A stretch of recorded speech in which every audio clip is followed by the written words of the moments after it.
A loyal apprentice sewed until midnight, but the master never taught him the secret stitch. The famous Oha market was always loud. It woke earlier than the rest of the town and slept later than the moon. People came to buy and to be seen. Voices bargained like old friends arguing over who would buy the last ripe plantain. The smell of roasted corn mixed with kola nut and sweat. Vendors shouted in Yoruba and in quick, practiced English. In the middle of all that noise, there was a little shop that smelled like starch and hot cloth, where a master tailor ruled with quiet hands. Baba Kola ran that shop. He had been a tailor for 50 years, maybe more. He had a metal sewing machine that coughed at first and then stitched like a clock. He wore a long apron with pockets full of chalk, measuring tapes, and needles. People trusted him because his clothes lasted. If you wanted something that would still look good after a year of use, you came to Baba Kola. Aid came to the shop not because he wanted big things, but because he wanted steadiness. He was from a small village where the cows were more famous than the men. He had steady hands and a patient way of learning. He signed on as the apprentice, sweeping the floor, washing the cups, ironing collars. He watched more than he spoke. That watching would become the thing that saved him. Baba Kola liked order. He liked to put people in boxes. He liked the merchant's son, Lekan, because Lekan's father was rich and paid well. Lekan had been given fancy threads, a new thimble, and the kind of attention money buys. He learned the stitches Baba Kola taught in daylight, the ones that looked nice when a customer left the shop. Lekan's work shone. He was loud. People noticed him. Aid worked in the half-light. He practiced at night when the market's heartbeat thinned and the shop's lamp swung like a small, stubborn moon. He sewed shirts and mended skirts for anyone who could spare a little change. He took apart old clothes to see how they had been put together. He sewed again. He kept going until his fingers hurt and the bulb above him buzzed with tired light. There was one thing Baba Kola never taught Ade. He showed Ade straight seams, buttonholes, how to line a jacket. But there was a small, quiet way of sewing, a way to hide a problem and make the cloth feel whole again, that Baba Kola never said out loud.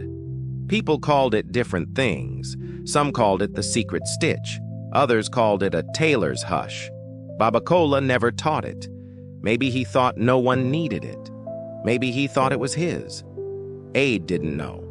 He only knew he wanted to hold a cloth the way it needed to be held. The town prepared for the festival, the day everyone cleaned their houses, polished their jewelry, and put on their best cloth.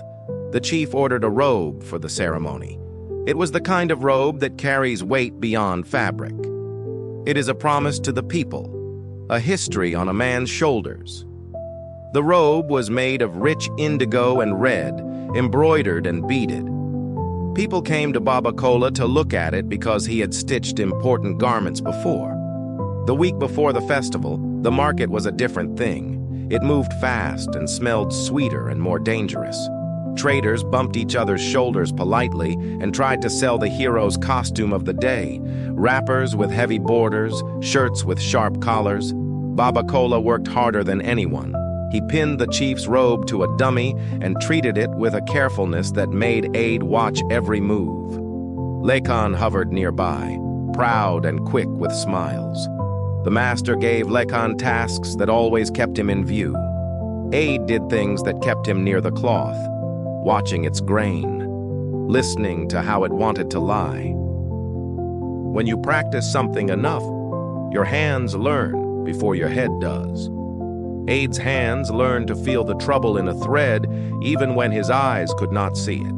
He practiced on torn sleeves and eaten hems.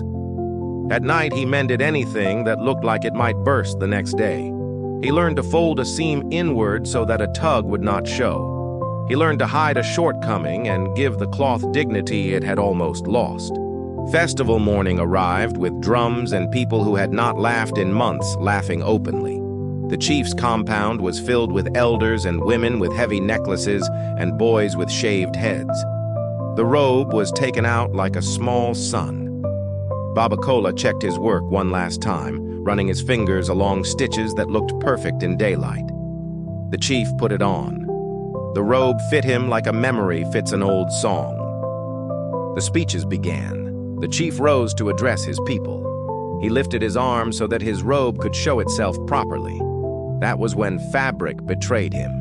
With a small, sharp sound like a snapped twig, the seam at the underarm split open. For a moment, no one heard it over the drums. Then someone at the front reached out and felt air where cloth should be. The murmur spread. The chief looked down and saw the seam like a weak place in a long story. Everyone moved at once. An attendant tugging at the robe, elders stepping forward, Lakin's father calling for the master, the compound filled with noise that did not belong in a ceremony. The chief's face tightened. His robe drooped, and the dignity of the day faltered. The drums faltered. People looked at one another, and then at the chief as if a small shame could catch like a storm.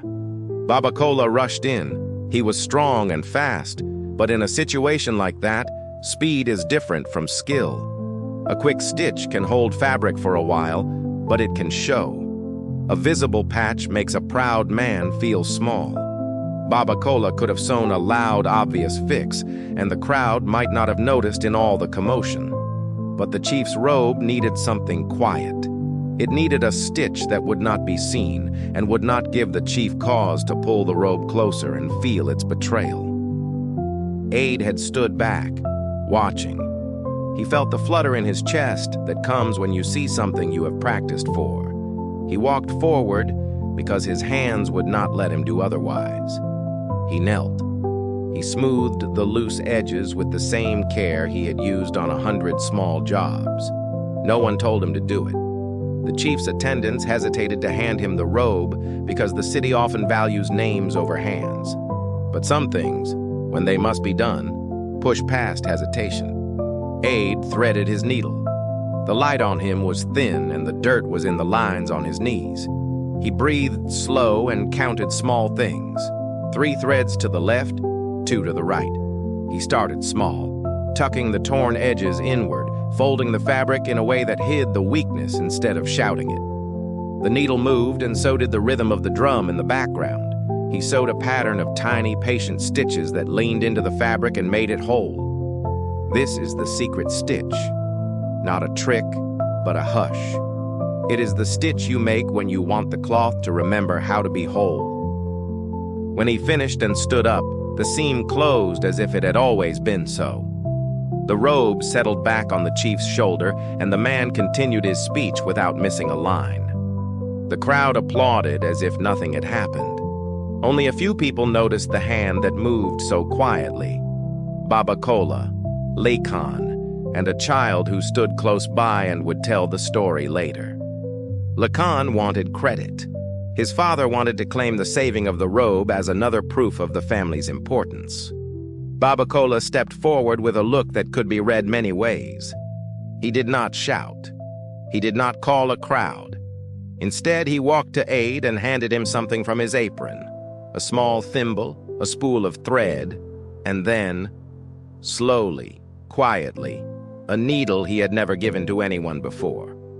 It was not a show. Babacola's gesture was like a small, polite apology made without words. He had watched Aid practice at night and had not taught him the hush. Perhaps he had meant to. Perhaps he had kept it for himself. But seeing the boy mend the robe without show, he did the only thing he knew. He passed the needle. For Aid, the needle in his palm felt heavier than its size. It felt like a promise made without fanfare. It was as if the master had said, without saying anything, "I see you." The market doesn't always speak such things loudly. Often the silent acknowledgement is the rarest prize. After that day, things changed slowly. The market's gossip crisscrossed with new stories. Some told the story as if Aid had always been a secret master. Others said he had gotten lucky. Lakan kept practicing and sometimes listened a little more. Babacola began to let Aid take the front of the shop, to measure cloth with customers, and even to teach younger boys how to thread their needles right. Aid kept his nights of practice but did not need to hide anymore. He no longer sewed in the dark out of necessity alone. He sewed because he liked the work. He taught younger kids the small things: how to tip a thread so it will not fray, how to fold a seam so it tells the truth, how to keep your hands clean between stitches. He kept the needle the master had given him in a small box and took it out sometimes to remind himself where he came from. The market still favored coin. The loudest voices still got the most attention. But people started to notice the small things that held a town together. A proper seam, a respectful answer, patience when things go wrong. Aid's repair on that festival day had been small and unseen for most, yet it made a whole town feel steadier. People began to understand that craftsmanship is not only the visible flash of a sewn collar, but those invisible stitches that keep life from falling apart in public. A few months later, on a rainy evening, Baba Kola and Ade sat outside the shop and watched the market fold like paper. The old man spoke in a low voice, mixing a few Yoruba sayings with simple words. "Ojo Koba, Oja Koja," he said, which means, "The king's day is bright, the market's day goes on. Every man has a stitch," he added. Aid nodded, palms inked with thread and hands steady. When students came to the shop later, boys who wanted to learn a trade that would keep them fed and respected, Aid showed them how to sit by the light and listen. He told them plainly, "Practice. Keep your hands honest. When you make something, it should hold a person's dignity." He taught them the secret stitch, not as a magic trick, but as an act of respect for the person who will wear the garment. He taught them patience. The master only sometimes spoke about the needle. He let the market decide what it would remember. Sometimes, when he looked at Aid, there was a softness in his eyes. The needle he had given away had been a small thing, but small things can change the shape of what people trust. The act of passing that needle, that silent handing over of skill, was simple, but it mattered. In a town like theirs, people will always chase the big, shiny things. But the small, steady ones, the ones that repair and protect dignity, matter more than most words will admit. Aid's quiet work did not make him famous in the newspapers or put his face on the front of magazines. It gave him a place in the market where people would take their worries and know they would be made tidy again. Years would pass. The boy from the village would grow into a man whose hands knew how to fix more than cloth. He fixed small quarrels with calm, taught respect to noisy apprentices, and hid the faults of others with a skill that had once been kept from him. The needle stayed in his box until he needed it, and then he used it always for what it was meant to do: make things whole. If this story moved you, join AfroKingdom today, subscribe, ring the notification bell, and share a moment when someone quietly saved the day. We read every story. Yours could be next.